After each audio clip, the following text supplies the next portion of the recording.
Good afternoon. I hope everyone's well today. Thank you for watching. It is appreciated.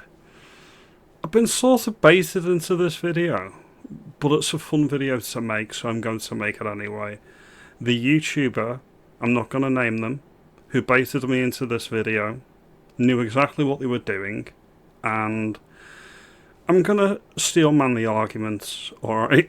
I'm going to steelman the argument that Britain, the United Kingdom, hence the flag behind me, is my flag, and I am British. I live in the United Kingdom. I currently reside in England. I am of Welsh, Irish, and English descent. I've always classed myself as British. And this guy puts out a lot of pro-English posts. Now, he, like me, is a British citizen. He lives in the United Kingdom and is waxing lyrical about England this, England that, England. Even my dad's the same. He'll say I'm English. My mum, she doesn't really care either way. I'm British, what have you. The point I'm trying to make at this segment in the video is whether you identify as Scottish, Irish, Welsh, or English it's immaterial, and I'm not downplaying that either. I'm not downplaying it at all. Okay, you can identify however which way you want. It doesn't negate the legal reality that you are British. Whether you agree with that or not is another matter. Whether you want to boot Scotland out of the United Kingdom or Ireland or Wales is another matter, or you think England should be on its own. All of these arguments are valid. These are legitimate positions to hold. But it doesn't change the fact that you are British, and it doesn't change the fact that legally we are a United Kingdom. That is the reality of the situation. It started in 1603 with the Union of the Crowns. That's when Elizabeth I died with no legitimate issue, and so one of her nearest descendants, who was James VI of Scotland, came down to London and became King of England as well. That started a personal union between England and Scotland, which largely was for, I think it was just over 100 years, till 1707, the Act of Union. That's when Scotland merged, fused, conjoined with England into a single interlocking kingdom. And this kingdom was called, let's just bring up the information now, the Kingdom of Great Britain. It was a sovereign state in Western Europe from 1707 to 1800. The state was created in 1706 by the Treaty of Union and ratified by the Acts of Union 1707, which united the kingdoms of Scotland and England, which included Wales, into a single kingdom encompassing the whole island of Great Britain, its outlying islands, with the exception of the Isle of Man and the Channel Islands. It is a unitary state governed by a single parliament in Westminster and distinct legal systems. English law, Scots law remained in use, as did distinct educational systems and religious institutions, namely the Church of England, Protestant, and Church of Scotland, Presbyterian, remaining as the national churches of England and Scotland respectively.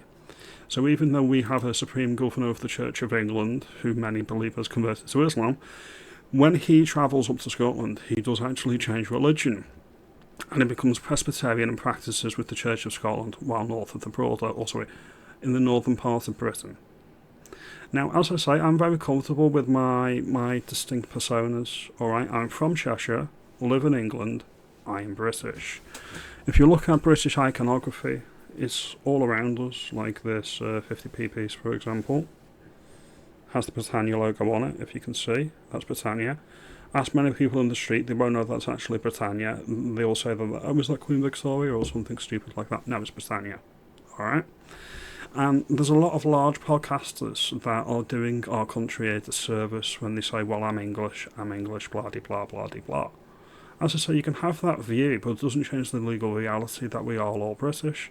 Nicola Sturgeon, many thinks that she is a separatist. Many think that she wants Scotland to leave the UK. She's a British subject of the Crown. She's a British citizen. Alright? These are matters of reality. So when you're saying, well, I don't recognise the United Kingdom, or I'm not British, in a legal sense you are, and you can't really change that, because what you're saying is that you don't actually believe in the rule of law. What you're saying is you don't believe in parliamentary democracy.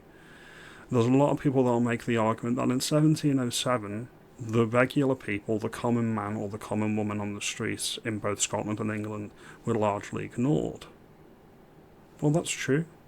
That was the nature of the beast. What you're arguing for, you're trying to apply modern standards of democracy and democratic legitimacy onto a system that wasn't fully existent. It wasn't fully existent in 1707. It was partial democracy, but we were largely governed by the hereditary peers in the Parliament with a semi-accountable elected body, but that was limited to certain people. So what you're actually saying is you don't agree with the principle of the United Kingdom and you want to break up the country. And I'm speaking to separatists in Scotland and separatists in England. Okay, make no distinction in this. A separatist is a separatist is a separatist. I've never subscribed to that. I've never subscribed to the fact that the Republic of Ireland should have left the United Kingdom. If you look at the biggest issue of demographic change of the native European population, specifically, we're talking about the native population in both Great Britain and the island of Ireland. That is a issue that is the major issue of our times, and it's been done to us, and that's irrespective of whether Scotland and England are united in Great Britain. The issue of why England accepted Scotland into political union is because we wanted to settle the security question at home. There was fears at the time that Scotland would always side with France over England, so it was a domestic terrorism point of view that we had to square that circle in England. And Scotland, or the elites in Scotland, wanted political union with England because they wanted access to the empire markets, because they tried their own Darien scheme of empire and basically bankrupted themselves. So they desired political union for financial benefit. They wanted access to markets. So it wasn't a win for Scotland completely, and it wasn't a win for England completely. What England gained was domestic assurance regarding the terrorism question, and we expanded our landmass, and we were basically the British Crown, which fused in 1707. There was a merger, there was a fusion of the English and Scottish crowns into a single entity, political entity. That was done for pragmatic purposes on both sides. That's the history behind it, but as I say, the more important thing and the underlying thing that I'll always come back to is I've never lived in England as a political entity, as a political nation, as a political country in any way, shape or form. I've always lived in the United Kingdom. That is my country. That is what my passport reads, British citizen. It doesn't read English, it doesn't read Scottish, it reads British. So that's what I accept. I hold a UK driving licence. This is British currency. We have a British military, and we have a single sovereign British Parliament.